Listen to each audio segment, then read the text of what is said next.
Do you have any tips, let's say, to optimize someone's mental energy?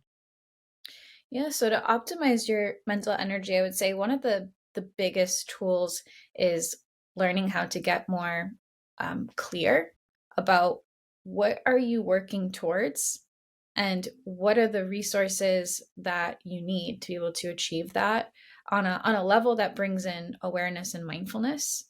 Because I think too often, people throw themselves at certain goals, but they're not actually asking, like, who do I need to be to achieve this?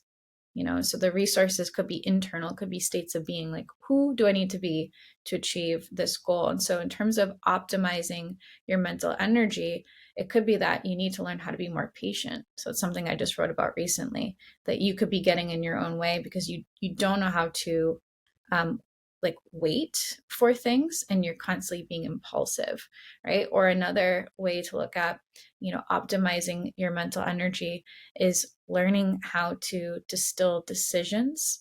So sometimes, again, kind of coming back to this impulsiveness, but sometimes people can think and over plan. So this ability to optimize mental energy using mindfulness, using holistic tools and practices, and finding a way to come into a way that you're being is going to be the fastest way to get there. There's many philosophies and there's many hacks that people will, say, okay, do ice baths and I do this and I do that, and it's great. But the only thing is, when we put ourselves in this constant stress response, and we push ourselves into adrenaline, which is what most people use to try to maximize their time, maximize their energy, it can be really difficult for the body to actually come into a, I would say, just learning how, for the body to self-regulate in a new way when you've been so used to being in a stress response, like using adrenaline, and also just chasing dopamine and chasing all this rush. So we essentially confuse that with flow state, right? We're like, oh, I feel like I'm in flow, I feel like momentum, and this is energy, and we confuse the two. But the true source of energy is going to be, how do I stay in a relaxed state during a challenging situation?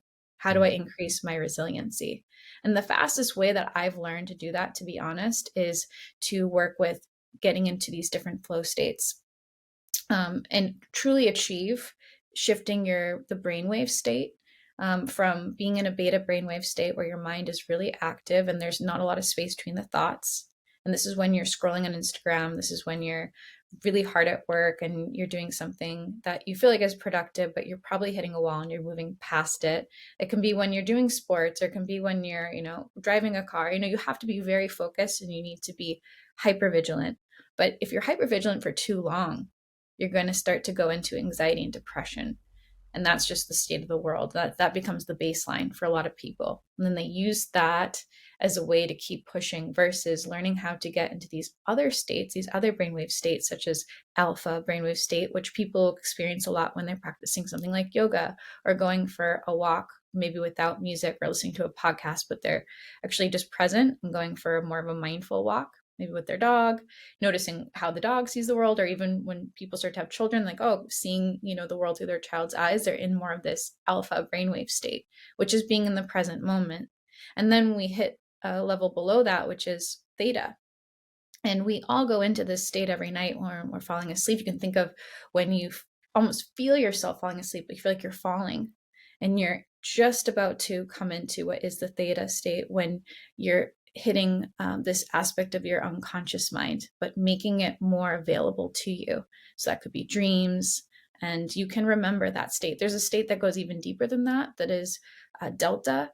Most people cannot recall that state. You have to be like meditating like a monk for many years to Mm. even access that state on a conscious level. But even though this seems out of reach for a lot of people, it's just about training. It's about training the mind. And when you're able to move more effortlessly between these states on demand, you can maximize how you use your mental energy.